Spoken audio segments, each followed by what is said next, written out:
All right, here we go. All right, The let's recording go. has been hit. This is gonna be interesting. It is first episode, Based in the Crowd. That's right. We had this idea for like too long, and then we just never did it. So we're gonna see how this goes. Yeah, we've been talking about it the whole What is the semester. purpose of this podcast? Um, to talk about relevant cultural topics and to glorify God, obviously, because we're Christians Yeah, here. that's right.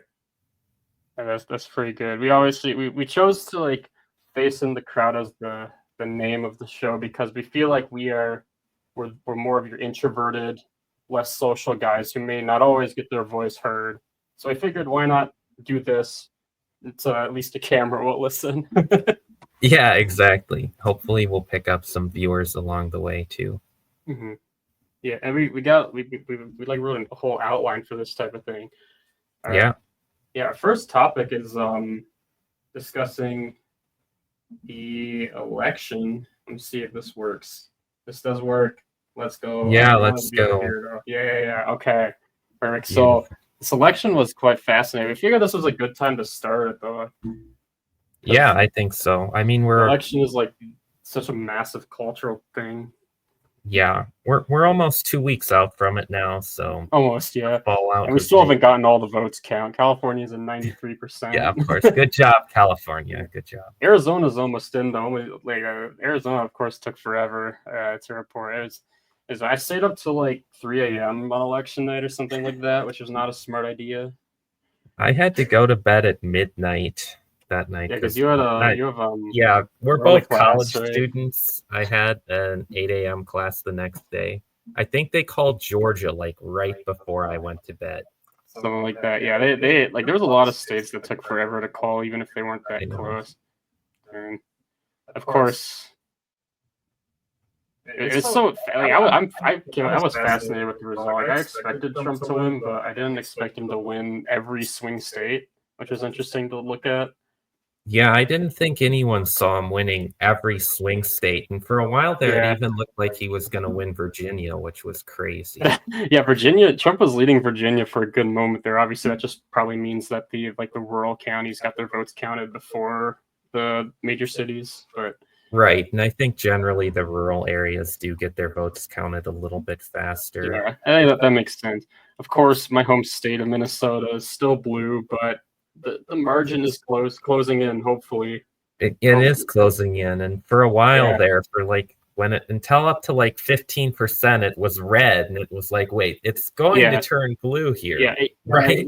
Yeah, it's just the rural counties and stuff. That I think there was a point though when it was 80% in, and it was less than 3 points off, which was interesting to watch. Obviously, that's not the margin of victory you'd want, seeing that Minnesota Governor Walz is your running mate. That's not exactly what you want. So I'll take this as a win. Yeah, when you tap your VP, you're supposed to get a lot of votes from that VP state. Mm-hmm. That does not look like it happened. Yeah. And another interesting one was New Jersey here. I don't know how well this is showing up on the screen. It might be too small, but New Jersey was still pretty close to. Oh, dang, I didn't look at that till now. That's closer than I thought. And New Hampshire as well was really look at that. That's really close. That's 2.8 points for New Hampshire. There's a lot of states that were a lot closer than everyone expected to be. Yeah, there might have been a few more swing states. Well, yeah, just look at Wisconsin. Wisconsin is super close. Wisconsin is super close. I actually kind of called it in a way. I was like, I think Wisconsin is going to be the closest. And point was at 0.9 points off. Yeah, something like that. I'm a Wisconsin native, and every year it's always no one really knows for sure which way Wisconsin. Yeah, it's quite interesting. Michigan, I was not expecting Michigan to go red. Yeah, me neither. Yeah. So the interesting thing is if you look at the Senate here, you have all of the swing states that have a Senate race. With the exception of Pennsylvania, all went blue in the Senate race, which is interesting. Right. I think I even saw a Democrat on Twitter try to use this as evidence for election fraud, but that's crazy. I think it's just more a testament to like how bad of a candidate Harris was. Well, yeah, probably. And I mean, her campaigning was terrible too. She didn't give people a single reason really to vote for her besides I'm not Trump. Mm-hmm. Yeah, I mean, obviously she was at a disadvantage coming in late to it as well. I'm very curious how Biden would have done if he ran again as the nominee. Honestly, I think Biden would have done worse. Biden, like, I mean, it's possible. Like, people really are not happy with Biden and what he did. I think that's really the biggest issue that Harris had, was just her ties to Biden. Right. It turned a lot of people off from voting for her. And then, of course, Trump over here is collecting like all of the Democrat defectors like Infinity Stones, and next thing you know, he gains so much popularity amongst like independents or people more towards the center that push over. Facts, though, yeah. I mean, he seemed to make a genuine effort to kind of reduce his controversial stances a little bit there. I mean, he had 4 years to do his homework and figure out what people actually want, and then he took full advantage of that, I think. Yeah. So obviously, it is a trifecta for Republicans. Looks like there's still some House seats that have to get called, but it looks like... Yeah, but realistically, Democrats aren't going to win all of those seats. Yeah, realistically, that's true.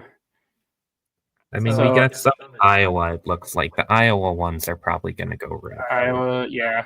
And like I see this, and then it makes me hope that they'll actually be able to get stuff done. They're going to be able to get what Trump wants done very, very quickly, but who knows if that'll actually work or not. Hopefully, yeah. Obviously, we're kind of conservative here, too, like if you hadn't noticed. Yeah. That's right. It's going to be interesting though, because like I feel like there's still a lot of Republicans even who won their race this election in the House and the Senate who might not be fully on board with Trump and could prove to be a nuisance if Trump actually wants to get stuff done. Yeah, that's possible.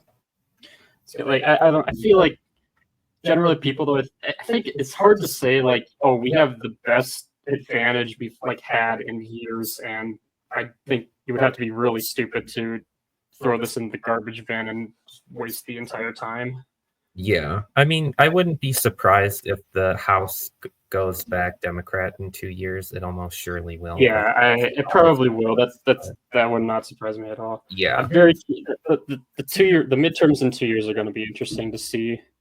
Yeah, for sure. Mm-hmm. Of course, four like what's 2028 presidency going to look like? I have no idea. I think it's pretty much guaranteed that Vance runs as the nominee. Probably, yeah. That's like, I don't see who else they would throw up there, who'd reasonably stand a chance. Right. I mean, DeSantis already failed to get so yeah, I think DeSantis just isn't. He's not as popular as people want him to think. Outside of Florida, of course, he's doing great things in Florida. He's super popular in Florida. Like Florida has now become another Republican stronghold, at least at the presidential level. Yeah, it's rivaling Texas by these margins here. Like, what is it? 13.9. This one is. It's only 0.2 less. Who thought Florida was going to be a swing state? They were very wrong. Yeah, that's true. It is a key race here from Associated Press. That's interesting. And of course, there was that one poll in Iowa that came out that people are just like, Kamala's winning by like 10 points or something like that, and then that aged very well. Right. It was funny on Twitter. All the Democrats were like, "Yeah, we got this in the bag if we're winning Iowa by this margin," and then that poll was just completely wrong. Right. Well, yeah, and you looked at the Pennsylvania poll like right before the election, and it was literally dead even. I think it was 48.2% for both candidates. That did not happen. Yeah, I mean, Pennsylvania kind of got carried by the Amish, like unironically. The Amish. That's what ended up happening in Pennsylvania, more or less. The really funny thing, though, was like watching the election, I was like, okay, Trump needs this state, and this state, and he'll get the election. And really, you could drop like any three swing states, and he still has the election here. Oh yeah, definitely. Yeah, it's shocking, and it's like there was one statistic that I don't know if it's aged well or not, but it was pointing out how many less voters there were in this election than the last one, which of course a lot of I don't know if I want to call them radical Republicans were using that as additional evidence that the 2020 election was stolen, which is just I'm so sick of hearing all of that. I just don't care at this point. Yeah, and hilariously, on the other side, I heard some Democrats saying because we had fewer votes this election, that means that the Republicans were hiding some of the Democrat votes. Yeah, it's quite interesting that the same piece of evidence could be used by both sides to argue their case. Right. At this point, though, I don't even care because, like, if 2020 was stolen, which I don't think it was, so I think there's at least an argument there, but I don't trust that as enough evidence. But like, even if it was, all it allowed is just Trump to come back 4 years later even stronger, and now he has the Senate and the House majority to work with. Yeah, exactly. Which is actually a much better situation than it would have been in 2020. Yeah. Yeah, it'll be an interesting 4 years, especially an interesting 2 years, depending on how the elections go. 26. I mean, even like Trump's not even in office yet, and he's still getting a lot of things done. Like on the end, like I don't know, like to the extent of what it is, or people are just taking headlines out, like pointing out all the stuff that's happened. Like even like we've seen world leaders around the world who are just like who already seem to appreciate Trump as a leader more so than Biden. Right. It's honestly kind of hard for me to remember Biden's still president because I haven't seen a headline about him in months. That's so true. And then like even like seeing him post after the election, Biden has looked the most competent and happiest that he's been his entire term. Right. I know it was crazy.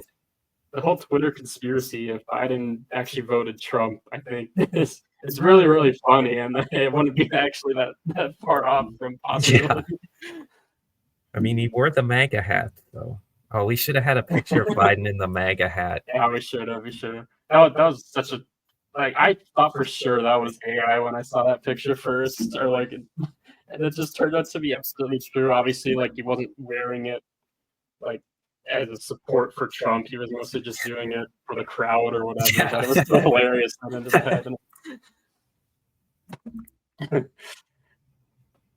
Yeah, I think Biden helped Trump quite a bit more than he hurt in this election. Probably, yeah. Mm-hmm. I mean, look at this. Trump, clear popular vote winner, which like he's the first Republican to do that in like a long time. I have no idea when the last time was, but everyone said it's been a long time, and that's so significant because like the Democrats can no longer be mad at the Electoral College system to argue in their favor. Right, because the Democrat call back in 2016 was, well, at least he didn't win the popular vote. This time he did win the popular vote, and he won it pretty soundly here. Pretty soundly, yeah. Less than 3 million votes isn't massive, but it's still like a clear majority. It's more than 50%. Yeah, for sure. Yeah, the Electoral College is such an interesting topic. I just can't see any way to like change it so that it's actually completely fair. I think no matter what you do in a country of this size and scope magnitude, that like there's no way you can equally distribute the votes at the federal level. Yeah, so I don't know. I do think there are some problems with the Electoral College, but I agree. It doesn't even matter though because Trump won the popular vote. So. Right. We should do an Electoral College discussion, though, in a future. We should at some point, yeah, maybe. Yeah, after the election, I was going insane thinking about that. Even just like arguing with myself, that was fun. Yeah, I lost sleep over that. yeah, and it's gonna be a wild 4 years. And that the reaction to Trump winning is just exactly what you'd expect to see from the internet. You have your TikTok meltdowns, you have your mainstream media meltdowns, all of that, the exact same as it was in 2016, if not even more extreme. It's more extreme, I think, for sure, because at Yeah, this point, all the Democrats who hated him back in 2016 to 2020 are like really, really mad that he's in office yeah. again. I do think they're overreacting a little bit, though. Like, it A little won't be bit, yeah. bad, And that's guys. the thing too, is it's almost even more pathetic this time because we've already had 4 years of Trump, and now Right. you keep saying all of these things that more or less, like the more hate that Trump got, I think the more power he got, and Yeah. that more or less influenced the election as well. Well, yeah, and to be clear, I'm not like a huge Trump supporter or anything. I think Me he neither. has some very real flaws, but in my opinion, he was the preferable option here. And like, I think on the left, there's this idea that like the way we're going to win the world is by just hating out the other side. Like if we hate them hard enough and ignore their ideas hard enough and tell them they're stupid hard enough, we're gonna win. And it just doesn't work because you're not making any headway. You're just making them mad. Right. I think that's really what it came down to, is that people don't like Trump, but they just hate what the Democrats have done the past 4 years, and that's how we get here. Yeah, I would agree. Yeah, I wouldn't be surprised if just because of how divided we are now that the president flip flops parties every 4 years. Just from spite. I have no doubt we'll go back to a Democrat president in 4 years. Although, like, I don't know who on earth they would run in 28. That's fair. That's one thing. I mean, like, I don't know how well of a poll someone like Vance would be. Because obviously he'll get all of the Trumper vote easily. But like, how appealing will he be to people in the center? Yeah, that I don't know. That's a good. He has a lot of charisma, which does go a certain distance. Neither Kamala nor Trump his debate with Walz was that was his moment, where everyone just realized, okay, this guy knows what he's doing. I like what he has to say, how well spoken he is. He has a lot like less controversial demeanor about him, I guess, compared to Trump. He seems a little bit more calm and collected, more like a, I guess, stereotypical politician. Yeah, I've heard someone say he's just like a regular guy. He has a family and kids, but like true. He's not like a super billionaire. He's not a political insider. He's just like a regular conservative guy in politics, and I think that's I think that's one nice appeal. I don't know. 2028 is so long away. Anything could happen. I feel like if Dems don't win the presidency in 28, they'll probably win it in 32. Yeah, which is wild to think that it's only 2 elections away. What the heck? The 2030s. 2015 was like a year ago. I don't know what you're talking. Right. Yeah. Man, the reactions has been absolutely crazy, guys. This election has been crazy. The meltdowns are just like, I hate watching the meltdowns more or less, just because I more feel bad for the people. Like, I can't laugh at people who are melting down with that, and I kind of cringe when I see like their conservative faces, influencers doing that, and like reacting to the meltdowns for content. I think that's kind of scummy in some ways.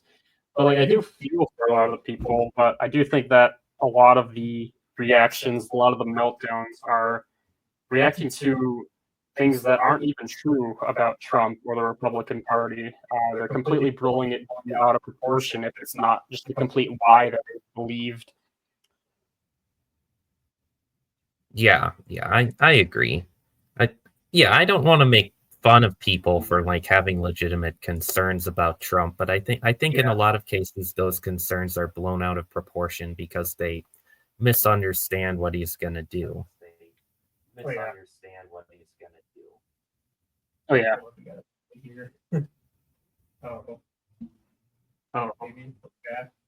Maybe. Are we back? We're back, I think. Do I have a delay for you? Yeah, you have a really long delay for me. Okay. All right. Well, we'll just live with it. Yeah, we can live with it. Do we want to move on to our next segment here pretty soon too? Let's do that. Yeah. What is this segment? Interneting. That's right. Yes. Here, let me do one of these. Quickly go back here. Okay. We didn't really know what to do for this segment, so I'm just gonna pull up some tweets and we're gonna talk about them. Yeah, let's do it. Do you want to alternate reading the tweets? I'm working on it. Okay. Yeah. Okay, here we go. Let me. That worked. It did work. Okay. So if I go here we go. Here's our first one from Redeemed Zoomer, our favorite Christian Gen Z. Yeah, Redeemed Zoomer. Let's go. And I think this is a pretty base tweet here too. Mm-hmm. I think so. And like the problem with this is though, there's absolutely Christians who will have a problem with some of these statements. Well, yeah, like I understand too, because I think that the Catholic Church uses the phrase Mary is the mother of God a lot without maybe clarifying what that means. And the Protestant Church hasn't exactly clarified what we mean by that statement. So I do understand like the hesitancy surrounding using it, but at the end of the day, it's true. Yeah, and I think like growing up, I never heard the phrase Mary is the mother of God. I usually just heard people refer to her as Mary, the mother of Jesus. That's just usually what I did. I grew up basically non-denominational, so that's my experience with that. And I feel like that rhetoric that I just talked about, that might be just a result of just anti-Catholic movement type of thing. Yeah, I think that's probably true. I grew up Lutheran, so like anything Catholic was like, no, we don't like that. It's Catholic. We were done with that 500 years ago. But yeah, I don't think there's nothing wrong with any of these phrases, obviously. No. They're all just purely Christian phrases. That's true. And I just really get annoyed with the anti-Catholic rhetoric you'll hear from Protestants sometimes. I also, of course, get annoyed when Catholics will reciprocate that towards Protestants. I think it's just generally unwise. I think the biggest issue with like Catholic, I guess Orthodox as well, is their claim of being the one true church. I just find that claim to just be completely ignorant of what it actually means to be a Christian. I don't see much evidence in the Bible to suggest that like you have to be of this denomination. And like even if like their argument of like apostolic succession is valid, I don't think that's enough to convince me that like Protestant churches are not true churches as well. Well, yeah, absolutely. And the ironic thing is that now after Vatican II, I think that the Catholic Church is still saying they're like the only valid church, but at the same time, they're very inclusivistic in their view of salvation, even borderline universalist at times. So that's true. Yeah, I think my biggest issue with the Catholic Church right now is the Pope. I think that he said some things that I think are borderline heretical, if not absolutely heretical. Like he came out and said something along the lines of all religions lead to God, and I strongly disagree with that. Even if you elaborate more, maybe there's something there that you're not like completely wrong of. But yeah, I think that's a problematic statement. And honestly, though, it's kind of in line with like official Vatican Church policy, which is not great. But yeah, and my understanding is that Nestorius, the so-called father of the Nestorian heresy, was not himself a Nestorian, hilariously enough. Yeah, that's true. Yeah. Yeah. Anyway, should we get on to the next tweet, I guess? Yeah, let's pull up the next here. I just bookmarked a few tweets. This is a completely different topic now. So, that's just what happens when you go through the bookmarks. I bookmark pretty much everything. I don't even know if we need to discuss this. I think it goes without saying. Well, I'd like to make a quick comment on it. I think this is a great tweet, actually. Absolutely great take. I think it's just ignorant to say transitioning kids doesn't happen. Obviously, it does. And like, I don't understand why you would allow a child to transition either, because there's like a lot, you're going through a lot of stuff when you're a kid, especially through puberty. And my understanding is most kids transition in puberty. Like, why would you make it legal for a minor to do like an irreversible surgery that some would say, I would say, mutilates their body? That's just not reasonable. Right. I think the biggest issue I have with this tweet, if anything, is that I don't know if I've ever heard someone say transitioning kids doesn't happen. I've never actually heard someone say. I'm sure so. Like, I mean, it's the freaking internet. Of course, someone's probably said that, but I don't think that's a very commonly held viewpoint or an argument that you'll hear from the radical progressives in this issue. Yeah, that's fair. And I think most radical progressives are actually saying transitioning kids does happen and it should happen. Mm-hmm. Yeah. And I feel like this is like a super majority thing. Would people would agree with this tweet as well? It's just like going to be like fringe Redditors that will support something like transitioning kids. The average American is going to be disgusted by that concept. Yeah, I think so. I would hope so. Mm-hmm.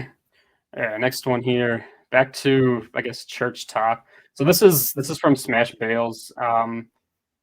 I like a lot of what he says. I don't always agree with his theology, but that doesn't really matter too much. So this is just comparing the electoral college map or the election map and comparing it to the largest religion denominations by U.S. county. And I mean, the point in here is that evangelical Protestants, which, I mean, what the heck does that? Evangelical means like 3 different things depending on who you talk to. But like, the point is to show that, yeah, it seems that the red states tend to be more Protestant, which is an interesting argument here. Yeah, I don't think that's really like a groundbreaking idea. I mean, evangelical has become in a lot of circles just a political word that's equivalent to Republican, if not libertarian in some cases. Sure. I think that this actually supports a lot of what like Redeem Zoomer says with this whole Reconquista movement. Is like this idea that instead of fighting theological liberalism in churches, they're fleeing and starting their own offshoot churches, which is a lot of evangelical churches or non-denominational churches are just people who left the more traditional Protestant churches to create their own. And obviously, I think it is true that, at least in my experience, non-denominational churches tend to be very politically conservative, and they tend to be very theological conservative, except for a couple of issues.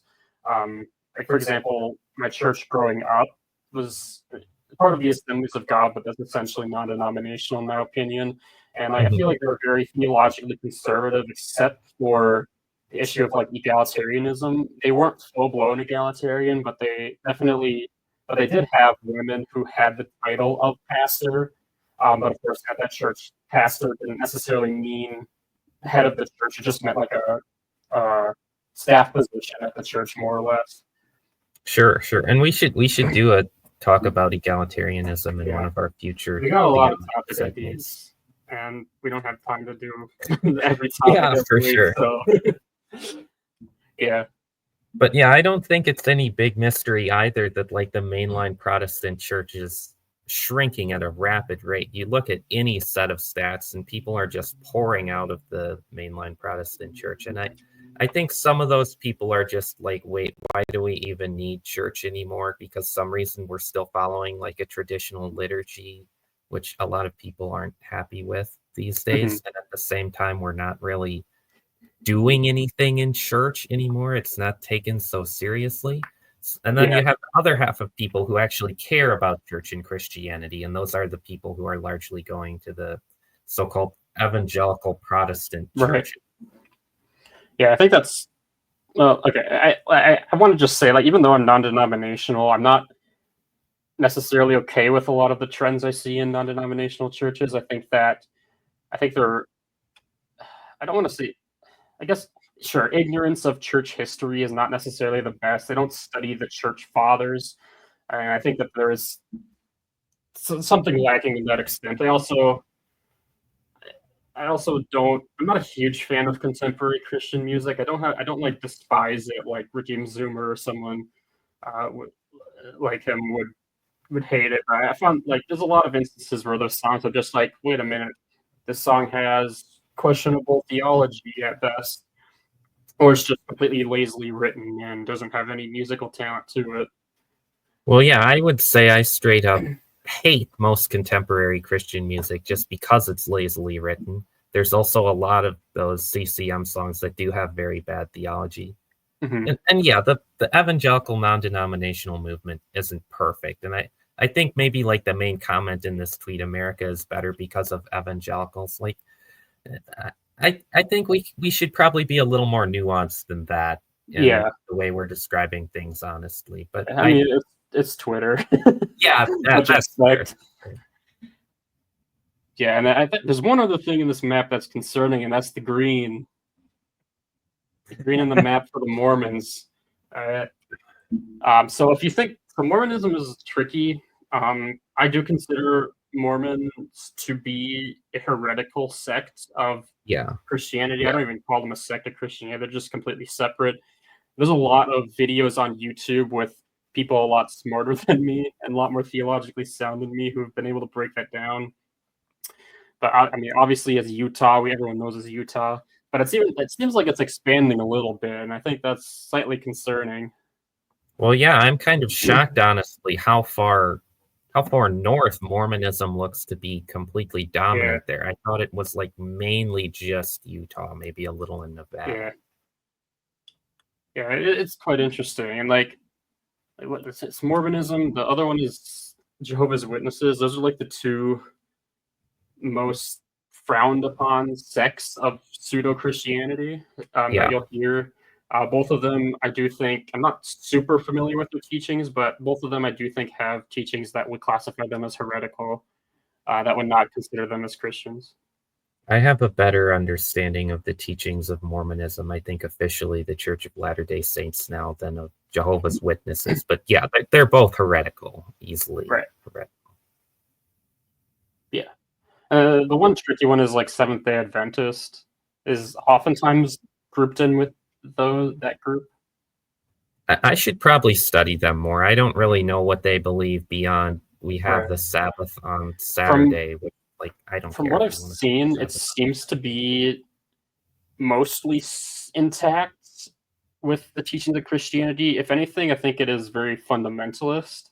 So that might add a lot of things to the Bible, but that doesn't necessarily mean that they're preaching a false gospel. I don't know, because I mean, the movie Hacksaw Ridge does probably more for Seventh-day Adventists than anything else in history. Yeah, for that particular argument. So it's interesting. I have to look a little bit deeper, but I do think that if they are a true Christian sect, they're a fundamentalist sect, which is there's problems with that. But I would say I prefer that over like a progressive Christian church. Yeah, probably. I mean, it's a toss-up. There's problems on both sides for sure. Mm-hmm. All right. I don't know how many tweets we got about this. What is this? Oh, this is Yuda. For those who don't know, Yuda is Shuanhead's husband. And I really like a lot of what he has to say. I think he's one of the few conservative voices that is able to articulate himself in a way that makes it. I don't know what I'm saying.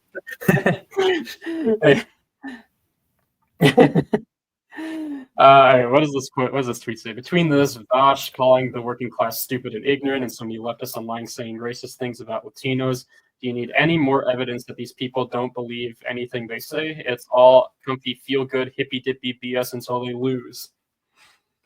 Well, yeah, this is absolutely right, I think, because, and this kind of goes back to what I was saying earlier about how the progressive people in politics tend to completely throw out anyone who's even moderately conservative and just call them idiots. There's a reason people believe things, and just calling them stupid and ignorant isn't helping anything at all. And this is something that I actually appreciated from Cenk.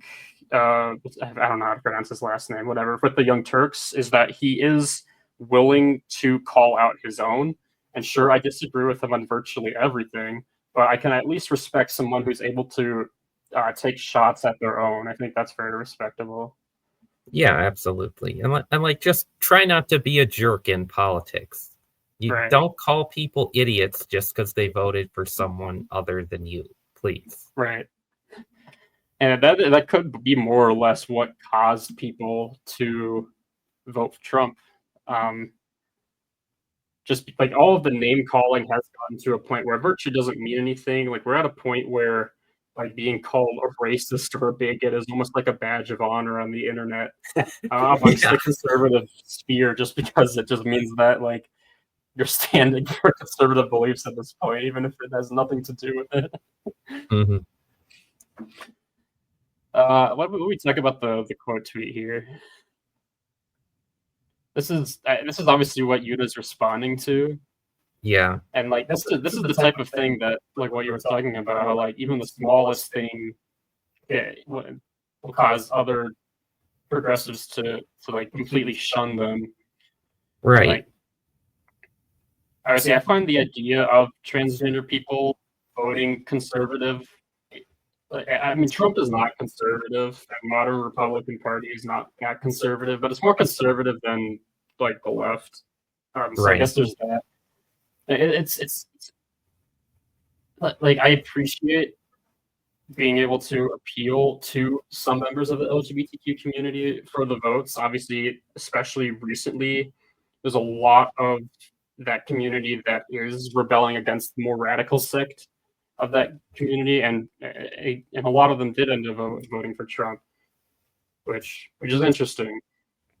Yeah, and I think that more or less could just go to show how lenient some conservatives have gotten with that, because it's like we're sacrificing biblical morality that, like, at least in theory, we try to build our values off for the sake of like winning votes, which like it's debatable whether that's good. Like, I'm sure it's a good, like, it's not a bad thing, but I think in the long run it's gonna hurt more than help.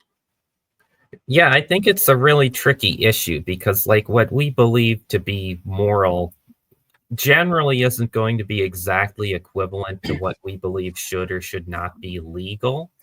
Mm-hmm. So you have that careful line you have to walk of, I want to stand for my Christian values, and I'm not trying to force everyone else to follow my Christian values because they might not be Christians. It's Right. a tricky line to walk. And then you have the thing where if we're not holding those Christian values consistently, we as a party, the Republicans as a party, are going to get more and more left-leaning over time. Right. Yeah. It's a difficult issue.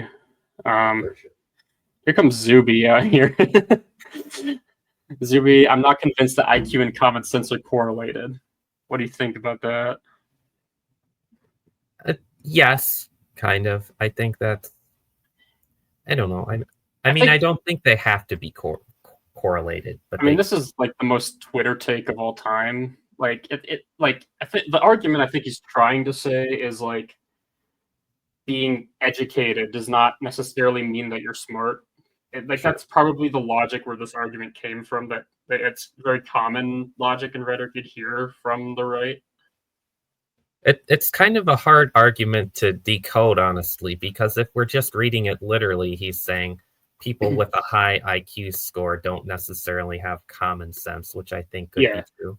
But then you could also apply that to education. People who are educated aren't necessarily smart, which could also be true. I think, like, a lot of people misunderstand what IQ really means. Yeah. Like, I'm not claiming that I know what IQ means more than anyone else, but I think that people don't, like, IQ doesn't, well, how do I describe it? It's like, so IQ measures, from my understanding, the capacity to learn, which is not the same thing as how much you learned. Right. If that makes sense. I mean, I'm not a scientist. Don't take any of our scientific advice on this podcast as authoritative. Oh yeah, please do. It isn't. But yeah, I think that's a good description of what IQ measures. Mm-hmm. Which, like, the way I describe it is like that basically means is that like a 9-year-old with 150 IQ might have a higher capacity to learn than a 30-year-old with like 100 IQ. But that 30-year-old has had more life experience and more time to learn things, so they'd technically be smarter. Yeah, that's valid. I think that makes sense to me. That's how I interpret it. Yeah, for sure. All right, next one. Oh boy.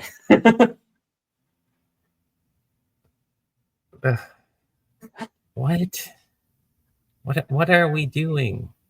What? No. So virginity, I guess, is a made-up concept now. I'd like to hear someone try to define made-up concept. What's a made-up concept versus a not made-up concept, first of all? Because the left likes to say that XYZ is like a, I don't know, what do they use? A cultural construct or something. That's not the phrase, but something like that. Yeah, what is it? I mean, I feel like this is just another desperate attempt to like normalize sex or just discussion surrounding sex, which of course, like, I mean, you have Jordan Peterson having a super professional response right here. Because that is like he's not exactly wrong. They are essentially trying to further encourage sexual activity for, I guess, minors. Obviously, Jordan uses children and more or less, yeah. And yeah, I mean, if you're a minor, you could be considered a child. So that's a valid remark. That's wild. Of course, this is what happened. Yeah. Of course. Do I have anything else in here? No, I don't have anything else in here. No, not really. I think that's the end of this segment. All right, we'll move on to a little bit more of a bit of a lighter segment now. Oh yeah. We just decided to like why not just like add something that's just completely unrelated to the topics. So basically we just came with this idea where we just give a segment for someone to just rant about something they like that's just completely random. And today, for our first episode, I get to discuss speed cubing, Rubik's Cube solving. So I think we have clips of me doing some official solves here. Yeah, we got some clips up here. Here we go. Yeah, while I talk, so you can watch that. So I've been cubing since what 2015, I think. So what is that? That's nine-ish years that I've been cubing, which is wild. I think about. So I've competed in over 50 competitions, most of them locally. I think the furthest I've gone is like a 6-hour drive before, which is in the summer. Thankfully, I would never do that during the school year. But yeah, so I'm kind of good at it too. I'm not like amazing. I'm pretty good in my region, in my state, at the local competitions. I usually, for a lot of events, I will end up on like the podium type of thing for top 3 at the local competitions. Of course, in the grand scope of it, I'm basically just like an average cuber in the context of the full world, even just like the full country. But that's all right. I'm obviously I'm still practicing. I'm still improving rather very slowly, just because of how much other stuff I have to focus on, like school and whatnot. So currently, though, I do hold. What do I hold? I hold four state records. I hold the state record for 6x6 single and average, and 7x7 single and average. What you see on the screen right now is my 6x6 state record single, which is like 1 minute 31 seconds, something like that. Which is still pretty good for me, but I definitely have room for improvement. So I'm excited to get more rounds in. And yeah, it's been a passion. It's a fun thing to do. It is an intimidating thing to start with for most people, but I do strongly believe that anyone can learn how to do it independently if they put enough work and effort into it. It'll be obviously easier for some people, like just people who have cubed for like a year and they're already better than me at everything. Especially like right now, China has like a massive group of very young kids, like 9, 10, 11 years old, that are basically blowing the other competition out of the water, which is really fascinating to watch, just because I've been cubing for 9 years and I'm nowhere near that level. Obviously, I have other responsibilities because I'm not 9 years old anymore. So obviously there's that. But it's quite fascinating. I do think it is a thing for all ages too. Like competitions, typically will range from like 8, 9 years old, and then there's usually a couple parents that'll do it. Like there's someone I've seen who's in his 60s who's competed, but the majority of people are between the age, I would say between the ages of like 13 and 19, somewhere around there. So I'm actually on the older side of cubing, generally speaking, which is kind of fun. But like, at the same time, I'd say that a lot of the elite solvers are in my age group, which is unfortunate. Like the World Cube Association, which does the competition, doesn't like recognize age groups, but if it ever does, then that's not going to give me much of an advantage at all, just because of like how many like early 20s are just completely ruling the scene. But that's whatever. So if you do want to learn to solve it, first of all, if you're going to buy one, I highly recommend buying one off Amazon. Just because the Rubik's brands that you'll find at like Target, that Target, that might be more convenient for you. Though you're ordering online, the package will come to your door. That's pretty convenient. But the Rubik's brand ones at the store are not typically very good. I'm well aware that Rubik's recently actually came out with an actual speed cube and not the garbage they've had before, which might be an improvement, but still might be more overpriced than you get. For example, currently I main this cube. What is this called? This is the MoU RS3M version 5, V5. I'm pretty sure that's what it is. And this is the standard one. I think this is like $7 or $8. And I use it at my competitive level. I average around like low 8 seconds to high 7 seconds on the 3x3. It's like you don't need a super expensive cube. There are cubes that are like upwards of $50, $60. You don't need those either. You can just get one. So you can go on Amazon, or you can go to websites like the Cubicle or Speedcube Shop, that are specifically tailored for speed cubing. And obviously, we'll have the best selection and typically the best prices for the cubes as well, because they're not going to be actual resellers like you'll typically see on like Amazon. So that's fun. And then if you do want to learn, YouTube, of course, is the place you go to learn. It was one of the most viewed searches, I think, during COVID, if I remember, was how to solve a Rubik's Cube. So a lot of people went with YouTube. There's a variety of tutorials, and obviously you want to do the beginner's method. There's a lot of those you can do. Most of them are good if they were made after 2020. There's some like pretty much tutorials pre-2020. Might be a little bit of an outdated beginner's method and might actually be harder. So if you want the easiest way, newer tutorials typically are better, as oftentimes we keep abstracting the tutorials to make it as easy as possible. Of course, you don't necessarily have to do the easiest one. It'll just take more work.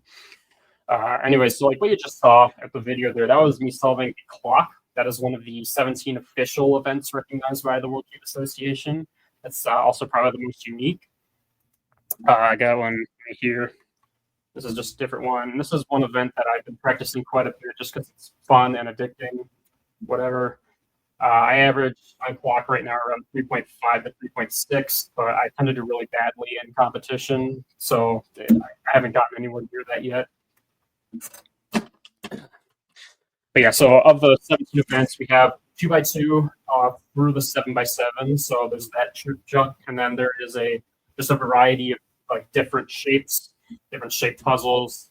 Like I don't know what order these videos are playing, and you might have seen the Pyraminx, which is the triangle pyramid one. That one's fairly well known, so you might know about that one. Then obviously you have the clock, and then there's also events like blindfolded, which I can do, but not very fast. The blindfolded world record is absolutely insane if you want to look that up. But I can do one blindfolded. There's also events for like one-handed, where like, I can turn one-handed like that. One-handed is, I don't like it too much because it hurts my hand, but anyways, that's beside the point. And there's also some kind of obscure events like FMC, which is the fewest moves challenge, where you get an hour to try to find a solution to a given scramble that takes the least amount of moves. And I don't like practicing that, but I do have a decent amount of fun doing that in competition, just because it is a much slower pace. You get the time to think about it, it's fun. So yeah, if you are ever interested in getting it, we are trying to grow as fast as possible. And we recently had in the Mall of America in Minnesota was the Rubik's North American All Stars competition, which recognized, I can't remember, I think it was like 20 or so of the top competitors from like all around, usually mostly in North America, but there was a couple international people as well, which is probably one of the most publicized cubing events thus far. And we're trying to grow the community as much as possible to get more people into it. A very, very friendly community. People of all speeds are generally welcome. You'll be able to find a crew there that helps you through it. I also like the friendly competition of trying to compete against my friends and be able to do all of that. So yeah, it's a fun hobby, and I'm glad that I have this show to just rant about it for 10 minutes. That's so fun. Nice, yeah.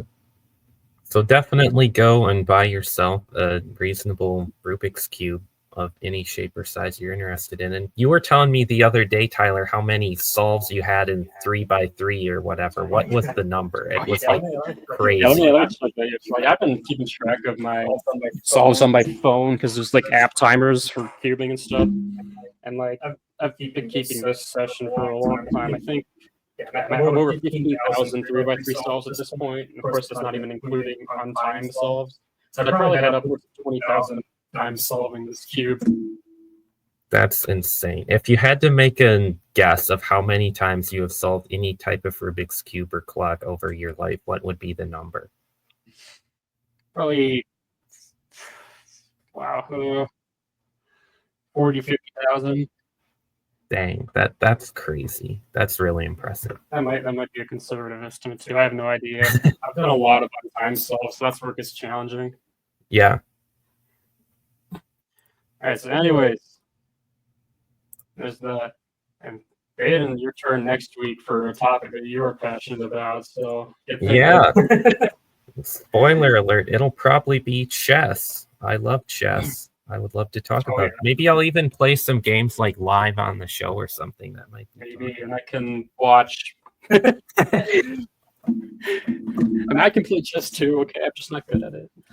I can technically solve a clock too because you taught me how one time. The clock is one of the easiest to learn how to solve, but the advanced method is not so easy.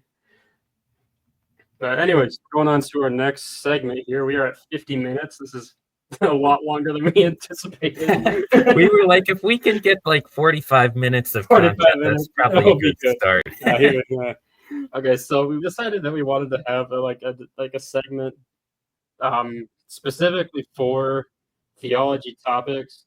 So this shows we decided to discuss the topic of Christian LARPing, or live action role playing, which is just essentially people who will use Christianity as an aesthetic, or I guess trying to be Christian because it's for the wrong reasons, essentially, I guess is what I'm trying to get at.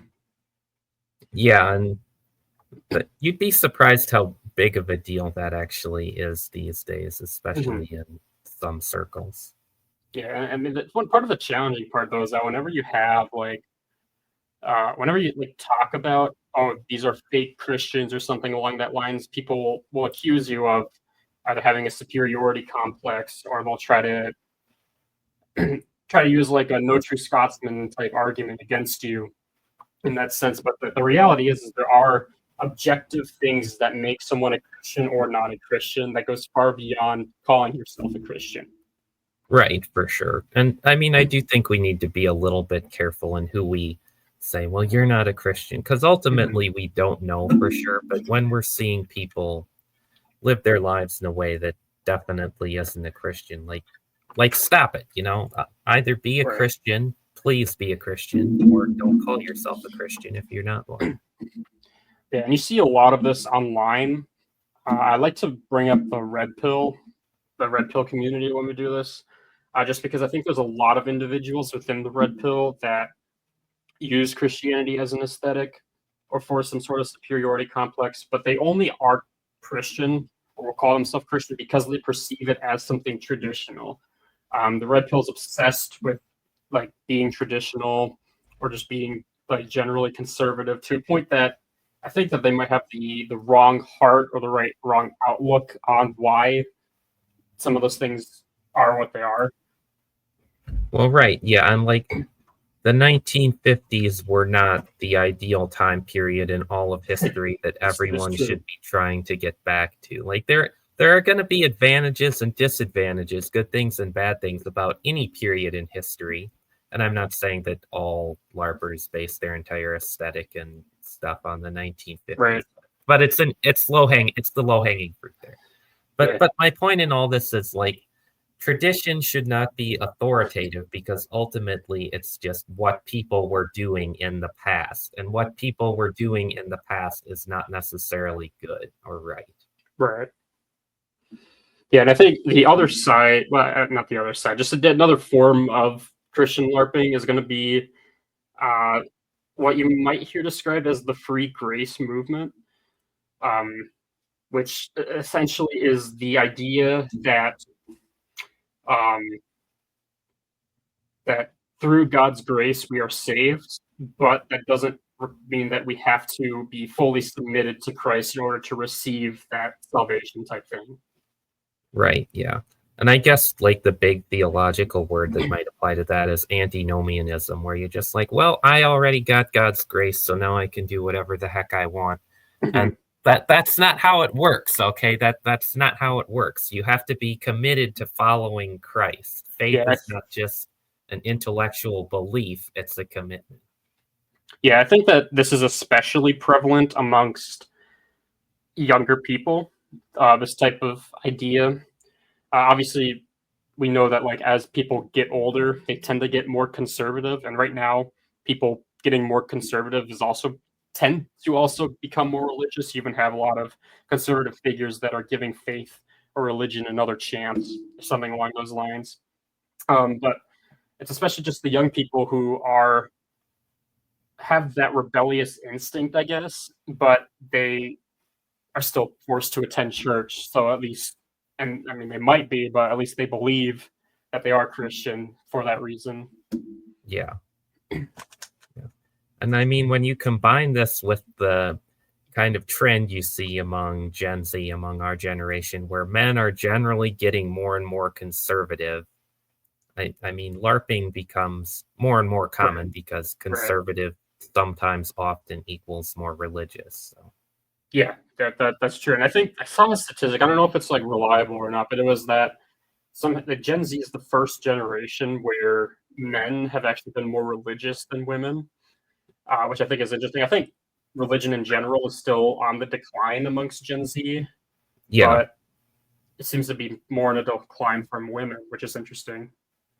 That is fascinating. At the same time, you see statistics like, again, this is another statistic that I'm not going to cite and might not be true because I don't know where I got it, but I've heard that Gen Z, of all the generations from boomers to Gen Z is the generation most likely to prefer like a traditional liturgical Catholic-esque church service.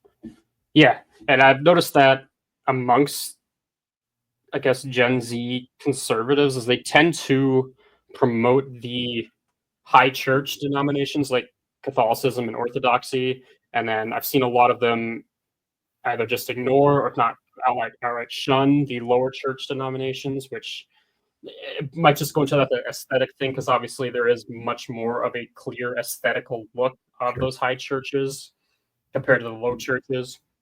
So that might be a reason for that. I don't really care. If you're coming to a denomination of Christianity that is like a true denomination, then I don't really care too much because you are seeking God and getting closer to God in doing so, at least in theory. Yeah, for sure. And I mean, I have some theological issues with Catholicism and to a lesser extent the Eastern Orthodox Church, but none of those issues are so great for me to say that like they're not Christian or something, because obviously they're still followers of Christ. Right. Yeah. And I think I wrote this down in our little notes that we have is that like a lot of these people who are Christian LARPers, they aren't able to make the distinction between something that is traditional and something that is explicitly biblical. Yeah. I think like I'm trying to think of an example. Like obviously the Bible does tend to teach traditional gender roles, but they might completely blow it out of proportion and like actually start believing in a patriarchal system or male superiority type thing, which is not what the Bible teaches at all. Right. And I think kind of on that topic of gender roles, I mean, in Gen Z, you have your two type of men. You have your Gen Z male feminists, and then you have your Gen Z male ortho bros, and both are just doing it to try to get the lady, basically. Yeah. Yeah, that's fun. I think one thing that's interesting about some people of this group, I don't know if LARPers is the term or just some more of these traditional young people, is I think they just have a very strong superiority complex in some ways. Like they see themselves, they might just be very like egotistical type people. I don't know where I'm going with this. Yeah, I think that's valid though. Mm-hmm. I think like one example of what I'm trying to get at is that we had the situation with the one OnlyFans model who got like well known from the Whatever podcast, which I hate the Whatever podcast so much, but like she came out as a Christian and basically did a complete 180, at least behind the camera. She did a 180 and chose to pursue Christian faith, and then she got completely shunned for that, instead of embraced and welcomed into the church, because the church is for broken people, which is everyone. This might be a relevant time to bring up our Bible passage too, because it kind of applies. That's true. Well, That's both true. to Nala. Do you have it on your screen? Or? I do. Yeah. Okay. Let me get it like screen shared or whatever. Yeah. Okay, go for it now. I should be good here. Go over here. Okay. Here we go. 1 Corinthians 6. Yes. So I think we were going to look at what translation? Yeah, ESV, the authoritative. ESV, the goat. But yeah, like I think Bible translations matter. Yeah, just don't be one of those people who's like only King James. Like just get a good translation. Don't use the Message. Yeah, don't use the Message. Or the Queen James Bible, whatever, the gay Bible. don't use that one either. Yeah, please don't. Please use a good translation. ESV is one of many good translations. That's right. But yeah, I think we were looking at verses 9 and 10 here, and then also kind of 19 and 20. We'll read 9 and 10. Or do you not know that the unrighteous will not inherit the kingdom of God? Do not be deceived. Neither the sexually immoral, nor idolaters, nor adulterers, nor men who practice homosexuality, nor thieves, nor the greedy, nor drunkards, nor revilers, nor swindlers will inherit the kingdom of God. Like grace, this applies really well to the idea of free grace, or maybe cheap grace is a little bit of a better term, because there is a sense in which grace is free. It just I think that terminology is better. Yeah, but having that, after splitting that hair, like you have to actually follow Christ. You can't just do a bunch of awful things like it describes in this passage and call yourself a Christian, because if you're doing all these things, you're not living as a Christian. And then to add to that, we come down to 19 through 20 here, which says, or do you not know that your body is the temple of the Holy Spirit within you, whom you have from God? You are not your own, for you were bought with a price, so glorify God in your body. And I think this applies really well to Nala here too, because she was presumably repenting from the way she'd lived her life, or she said she was going to, which is absolutely awesome. Like, good for her. Absolutely great. And it's important to note is that, like, people can't be expected to be completely free of sin the moment they accept Christ. Like that is something that takes time to do, and like by the time you die, you will not be perfect, and so there has to be some level of grace extended in that. But I think that it has to more do with, are you repentant of it or not? Yeah, for sure. And again, like you were bought with a price here. That's a pretty. Oh, I can highlight it. Oh, never mind. Oh, dang it.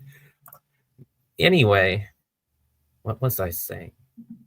I don't even know what I was saying. Like, follow Jesus, people. That's right. Amen.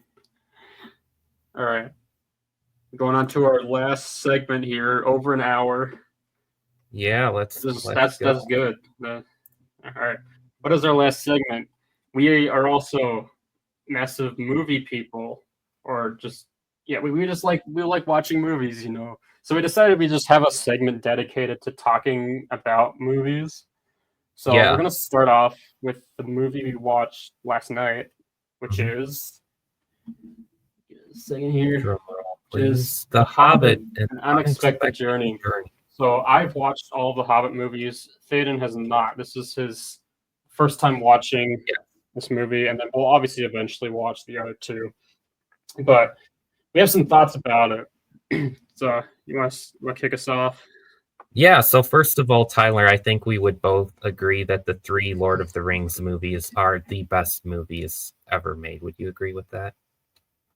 Yeah. Doesn't necessarily mean that like they'd be movies that I like sit down and watch whenever I want, type of thing. Like I don't have 4 hours of my time.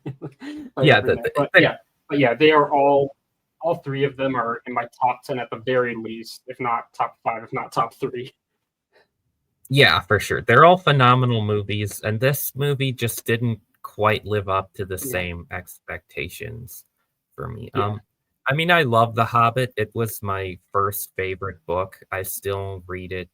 For a while, I read it every year. I think it's been a while since I read it. That's one thing. I have not read the book, I haven't read all of the book. I think I tried to read it at some point a long time ago, but I didn't read it. So you obviously have that perspective, and you probably understand full story more than I do. That's kind of interesting to hear your perspective. So I had a very unique position that I don't know anyone else has had it, but I actually saw the Hobbit movies before the Lord of the Rings movies. As a kid, I think for whatever reason, I think my dad just saw them as more appropriate for however old I was. I don't remember when these movies came out. However old I was, he saw them as more appropriate than Lord of the Rings. So that's why I ended up watching them first. And it was interesting because I really liked watching them as a kid.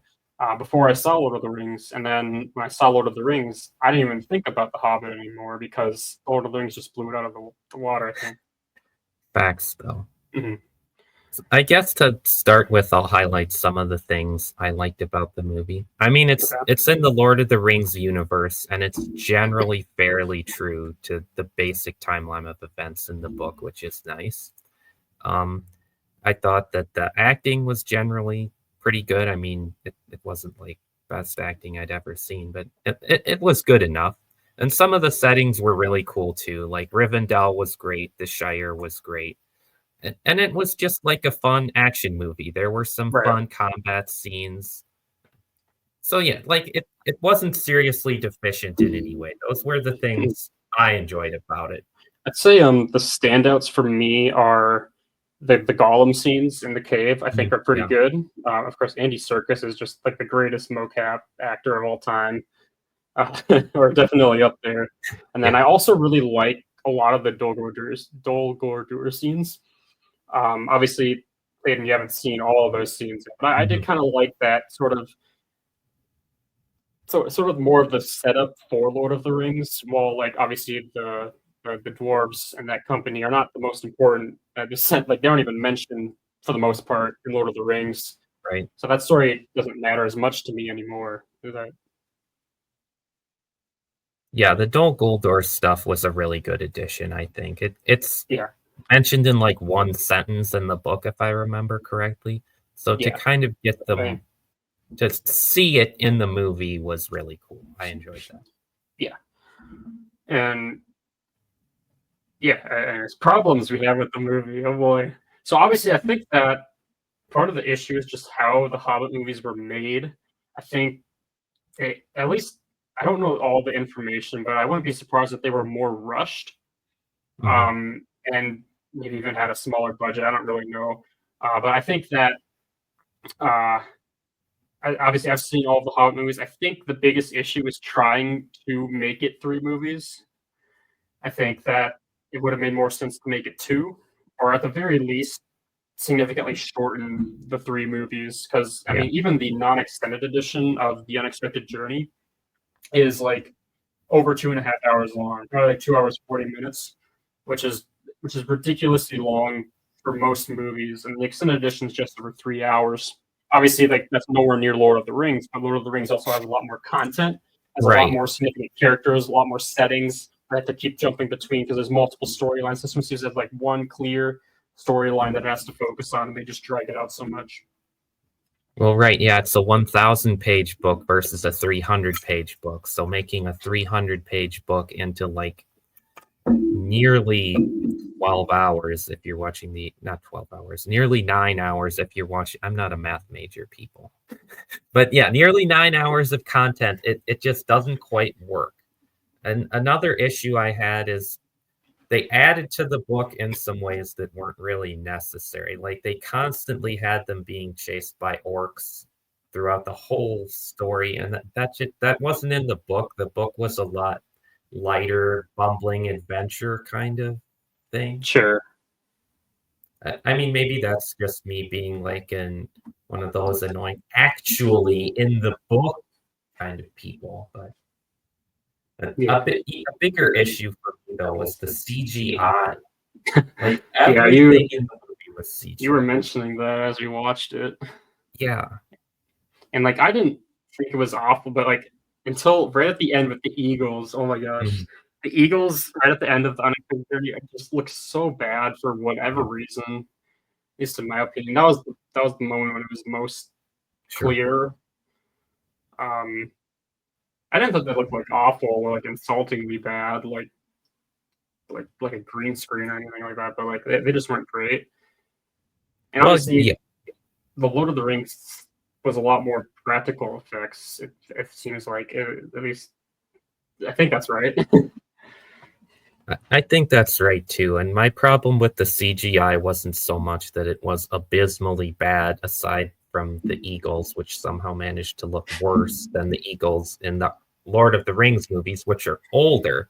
It was just they used so much CGI for things they really didn't need to use CGI for, which just kind of annoyed me. Yeah. Yeah, it looks like the Hobbit movies look cheaper than Lord of the Rings, and they just it's a significant drop in quality. Which I mean, obviously, like Lord of the Rings is Lord of the Rings. Like, how are you gonna like pass that? Cinema peaked with Lord of the Rings, but it's such a massive, drastic drop off that it becomes really apparent. Yeah, absolutely. Do we want to each give it like an out of 10 rating or something? Sure. Okay, I would probably give it. I'll give it a 6 out of 10, I think, because it was better than average, which would be 5 out of 10. There were it was a genuinely enjoyable movie to watch, but it also had some serious flaws to it. So it's not getting more than a 3 out of 5 or 6 out of 10. Yeah, I think I would also probably give it a 6 out of 10, which means it's just barely above average. I try to rate movies based off of the normal bell curve distribution. So like that means the vast majority are going to be between like 4 and 7. Mm-hmm. I would say this is a 6. 7 is when I would consider it like a good movie. I don't really consider this a good movie, but it's definitely, there's enjoyable aspects of it. I don't hate myself watching it. It's not like Acolyte. But yeah, 6 out of 10. Like there's this, it could have been so much more. So I do like Desolation of Smaug, like the second Hobbit movie. That's my favorite one, and I do really genuinely enjoy that movie for the most part. It has a lot of the same problems, but I just think it's a lot more interesting. A lot more stuff actually happens. And the last movie is just awful, but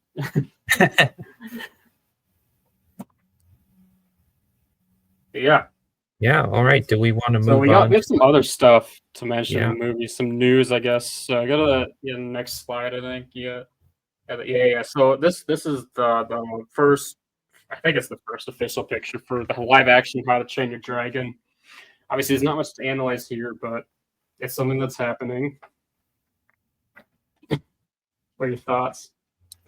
I mean, it's like a cool picture. Like, How to Train Your Dragon is a great kids movie. Absolutely love that movie. One of the best of all time, in my opinion. I don't know if it would quite make my top 5 kids movies, but it's a really, really good kids movie. Yeah. I guess the problem here maybe is that we're doing another live action version Yeah, of for sure. this movie. I think this is pretty sure this is Is this DreamWorks' first step into live action remakes? I believe it is, yeah. Which live action, I just don't like them. Now this image looks like it's might just be a complete 1-to-1 recreation in live action, which might be interesting to see instead of adding a bunch of unnecessary or content or removing whatever. Right. So like there's that at least. I think that I'm curious to see if it'll still have the emotional impact that the first movie had. Something like that. I don't know. I'm just generally sick of live action remakes. I don't think I'm gonna pay money to see this. I think for me, if this is a good movie or not is going to depend on two things. Number one is going to be, do they add a bunch of junk to it that they don't need to? Mm-hmm. If they do, obviously it's gonna just be trash, like pretty much all the other live action remakes. If they just do like a vanilla 1-to-1 remake, like okay, I don't have any problem. And it feels like there's even less purpose for it, but like at least then it'll be good. Right. And I think the second thing for me is, how do the dragons look? Like that's going to be a big part too. Is I'm very curious to see what the dragons actually look like, because I think that might make or break it. Will we have a Sonic movie situation in front of us, or right. I mean, Toothless is such an iconic like figure in children's movies. I don't see how you could directly translate Toothless as a cartoon to Toothless as a live action. I think the biggest thing is going to be the eyes. I think if you get the eyes right, then the rest of it will look good. That's valid. Yeah. I mean, if they try to have like smaller eyes, it's gonna just be. But like, you also don't want to have like super big animated eyes. Like, I don't know what they're gonna do. Hopefully they're smart enough to not deter too much. Right, and hopefully they do justice to the original movie overall. Mm-hmm. Yeah, that'll be interesting. I don't like paying tickets for movies nowadays unless it's a movie I'm really interested in. Like there was a time I was seeing like everything like 2 years ago, but that's not anymore. Right now the next movie I'll probably see in theaters is Interstellar re-release. Well, yeah, you've got to see Interstellar re-release in theaters. I wanted to see that in theaters for a long time. I guess what else is even coming out? Isn't it War of the Rohirrim? Is that December, right? Really? That's December? I feel like I don't know. Like I feel like I haven't heard as much about it as I would expect at this point. Let me look that up. That was like yeah, it's 2024, I guess. Oh wait, is this an anime? What's going on? Well, yes, it's like an anime. No, it's not live action.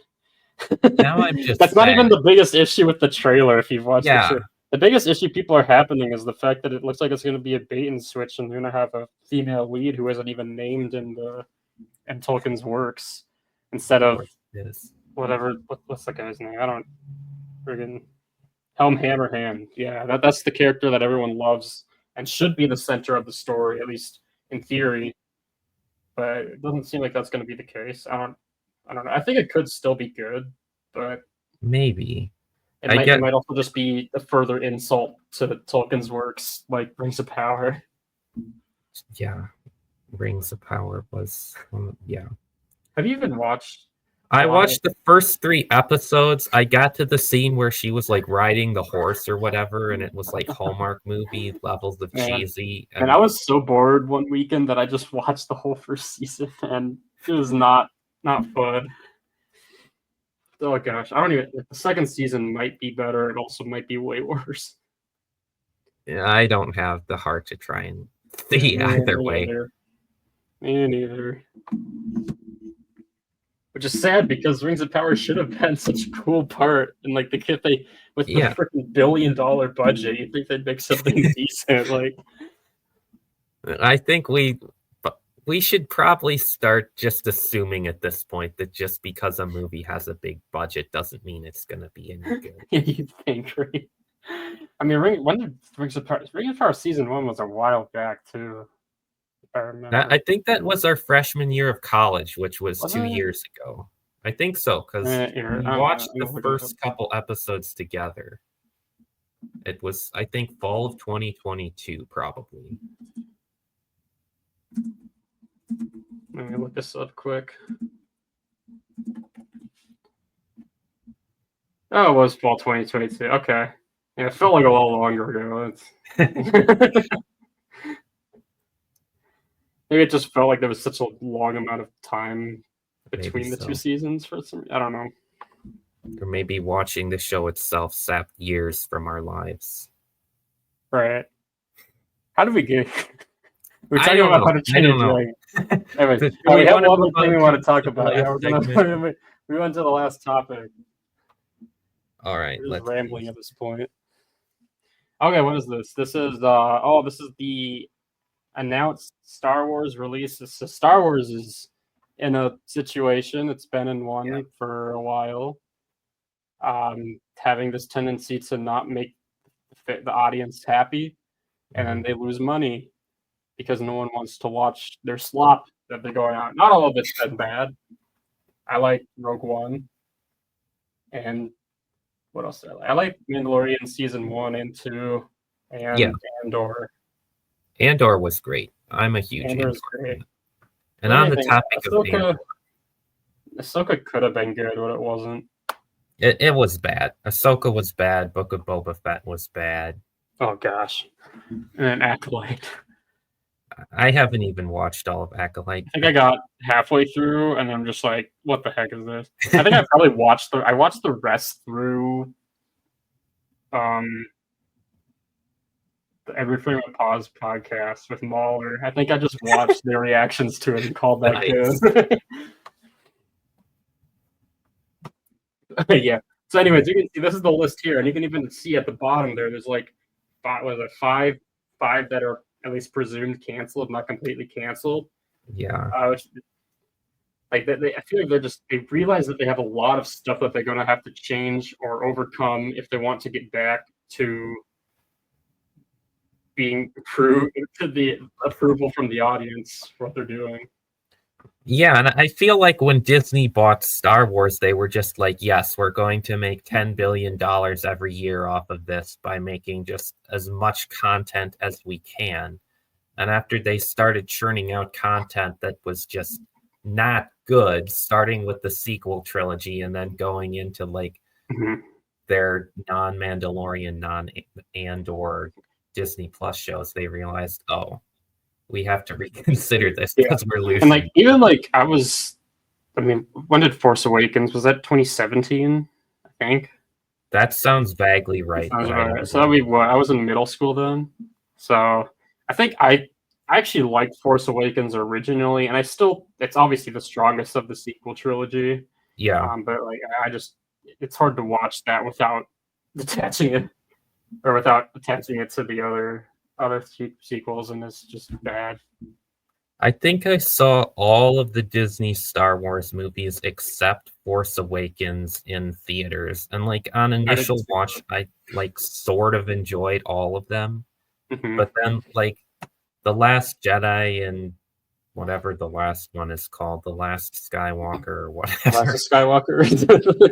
yeah, that movie. Those movies are just bad. They don't stand up at all.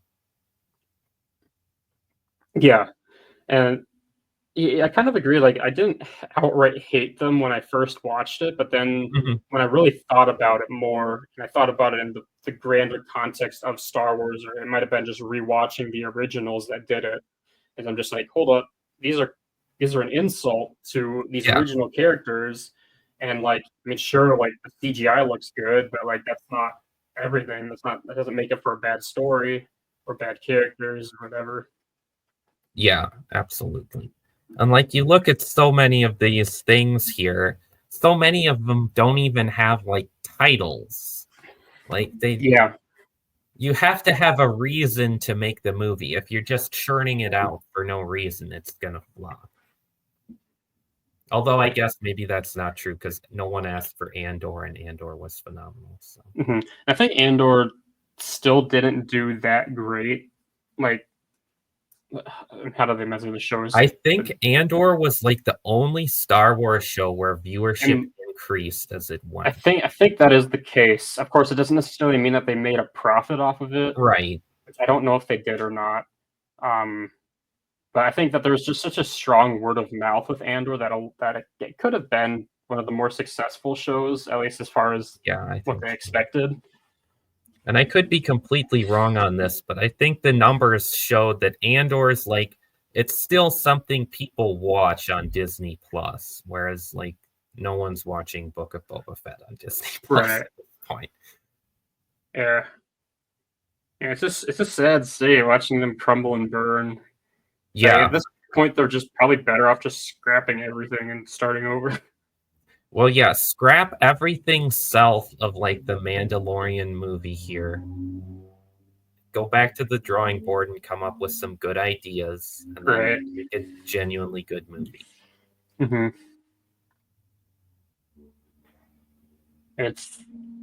It's quite like they made Rogue One, and Rogue One is a good movie. It's not a great movie. I think the first 2 acts are not great. The third act is phenomenal, though, I think. I love Rogue One. I'd actually say it is a great movie. Mm-hmm. And I don't hate Solo. Yeah, I enjoy hate to admit, but I don't hate Solo. I mean, absolutely, obviously, like that was like the first flop from Disney Star Wars, so that was the beginning of the end, I guess. Right. Yeah, I'm just trying to think of what they could actually do to get the audience trust back. I think they might just have to fire Kathleen Kennedy as a start. How is she still there? Is beyond that would be a really good start. Like, you'd give a lot of the fan base hope if you just do that. That's how significant that would be. And honestly, something Disney and Hollywood in general needs to learn these days is sometimes you just need to let an IP be, maybe forever. Like, no matter how much all the fans are moaning and whining for new content, sometimes you just gotta let it be because you know that you can't make it any better than it already. Of course, now there's some people who are even making pretty good-looking fan films too. I know Star Wars Theory has made a fan film that everyone loved, and he's making the second part now. I don't think it's out. I think it's still got some time before it's out, but completely like crowdfunded, and it gets like demonetized or whatever because of course it is. Yeah.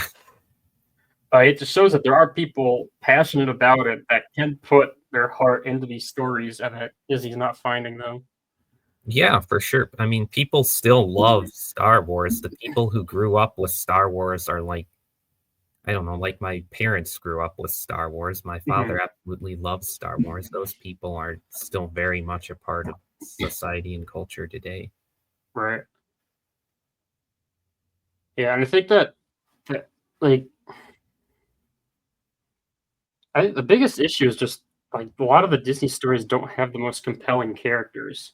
It's almost like they're trying to be too complex and too little complex at the same time. What's the opposite of complex? Right. I don't know.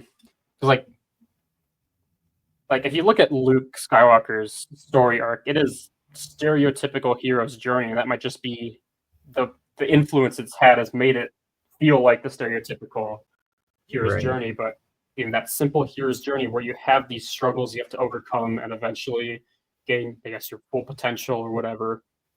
I think that's a story that a lot more people can relate to, I think. Yeah, for sure. If you contrast that with Rey didn't have those struggles. She just was the hero. She just had all of her potential. Like, all she had to do was believe in herself or whatever, and then that just made her such a bland character to a lot of people. Right. And like, I feel bad for Daisy Ridley too, because her career might have been destroyed by that, and it's not entirely her fault either. It was more than likely the writers or directors. Well, yeah, I mean, they didn't exactly give her like a super compelling character to get to act. Right. Yeah, there's so much potential. Like Kylo Ren too. Kylo Ren is, I think, probably the best character of the sequel trilogy. At least it seems to be the general opinion. Although I think that his redemption arc in the final film was not done very well. not in the most satisfying way. I think there's a lot of work they could have done with that though, that they just didn't. His whole arc after Force Awakens was kind of trash, I would say. But yeah, he had so much potential. Strange. Yeah. And like other characters, like Finn too. Like I thought Finn, the idea of a former stormtrooper choosing to rebel against, I mean, for him, the First Order and join the rebellion, I feel like that could have made for a very compelling story. I even like compare it to Mayfield in The Mandalorian, Bill Burr's character, and I thought Bill did a phenomenal job with that character. And the couple of episodes he was in, and it was really impressive. It showed me exactly what they could have done with Finn to make him somewhat interesting, but instead they kind of just sidelined him after Force Awakens. Right. His arc just didn't make sense. Like he didn't do anything basically after Force Awakens. And I think another kind of parallel character. Yeah. That's like all he did. Another parallel character you can draw a connection to is Booty in Rogue One. He's not given a ton of screen time. His story isn't super well rounded out, but when you do see him, he's like a really compelling character, and you feel like you understand why he's fighting for what he's fighting for. He's a great character. That's like the funny thing is, like, Andor is one of, I think, the most boring characters in Rogue One. I mean, he's the one that gets his own show to explore him, and I still think he's one of the worst parts of his own show. It's just kind of interesting. That just shows how strong the side characters are, I guess. But yeah. I mean, Andor's characterization work is so good too. Like Mon Mothma. Gosh, what's his name? It's been a while. Stellan Skarsgård's character. What's his name? Luthen. Yeah, he's phenomenal. Oh yeah, absolutely. Is that his name? Andy Serkis. Yeah, very phenomenal. Andy Serkis mentioned again. Yeah, Andy Serkis mentioned. Andy Serkis he's never had a miss. Like, yeah, I don't know.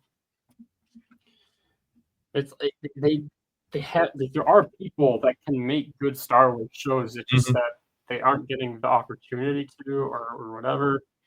Like, I mean, maybe it's like DEI hiring of writers and directors that's doing that. But I think it just goes way up to the top as well. Yeah. Anyways, what's the next movie is what? Mandalorian Grogu movie? Yeah, 2026. That's a long time between movies. That's a long time without a Star Wars movie for Disney. Although we have Andor next year, Andor Season 2, which I'm excited for, which is rare. I can say that about a Star Wars project. Yeah, I'm really excited for Andor Season 2. I was sad when it got delayed because of the Hollywood strikes. I'm really excited. Yeah, I really hope that they're able to do as much as they did with Season 1, because it was so good.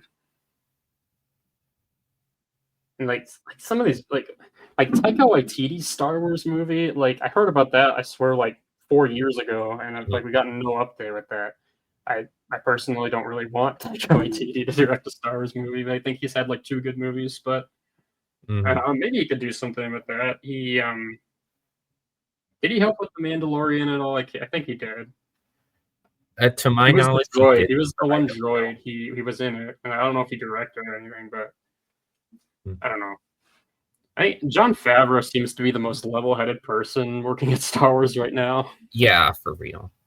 Though, even he hasn't been perfect. Dave Filoni is. I mean, you could tell that he cares about Star Wars and he cares about the legacy of Star Wars, but I don't know how well that's carrying when he works outside of the animation style. Yeah, I'm not sure. Like, I like Dave Filoni, and he seems like he's a genuine Star Wars fan. I'm not sure how good he is as a director, though. Yeah, I mean, like what he did with Clone Wars is so good, and Rebels is so good. It's just that, just that when he's directing or working with these live action series that have longer episodes, 40, 50 minutes, whatever they get to, instead of the 20-minute episodes of the Clone Wars, I think maybe that's part of the issue. I don't know. Yeah, And obviously that's why you have like Jon Favreau working it, because obviously Jon Favreau has experience with a variety of different types of content, I guess. yeah, I agree. I agree. Yeah. I'm very curious how many of these projects actually happen, though. I don't even know. I would say at least half of these projects will never happen. Yeah, even like some of these status unknown. What is this, like 6 movies? Like what? Like 6 movies is gonna take like 20 years to release at this rate. That's a long time. Like, I don't think we'll ever see a Lando movie. I I don't bet know. money we'll never see a Book of Boba Fett season 2. I doubt we'll see. Maybe we'll see a Mandalorian. Mando season 3 was not good. Like It season was 4 not could good. happen, but Mando season 3 was just awful. Right. And if you're It was making a Mandalorian movie, why do you need a Mandalorian? Yeah. sequel? Yeah. And then Rogue Squadron, I know we actually got like the promotional picture or whatever for Rogue Squadron that one time, but Isn't that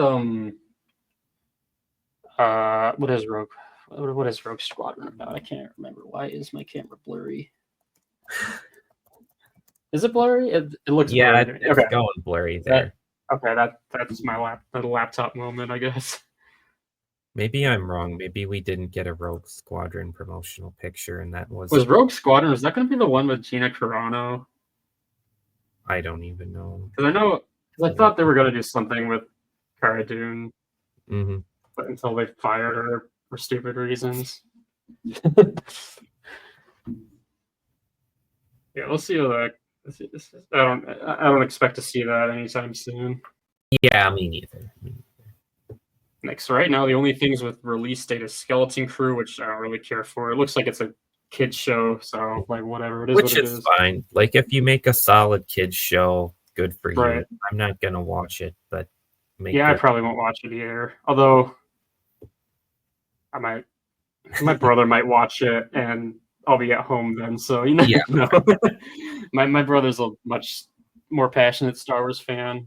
I love Star Wars too, but I like more of the background meta narrative of Star Wars more so than actual Star Wars, I guess. That's sure a way to describe it. I'm a fan of like a lot of different franchises, but I've never been able to be one of those people who's like, no, they ruined my favorite character from Legends who was in the background for 1 second. Like, I'm not that dedicated.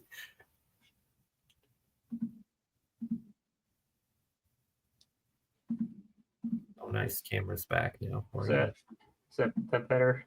I don't know why it's doing that. That's weird. My laptop's a potato, so that could just be that. Yeah, mine's a potato too. I'm in my glorious 720 pixels right now. As you can probably tell. Gotta love the hardware restrictions. Yeah. I decided to close as many tabs as possible when we started doing this. Anyways, is there anything else we need to discuss?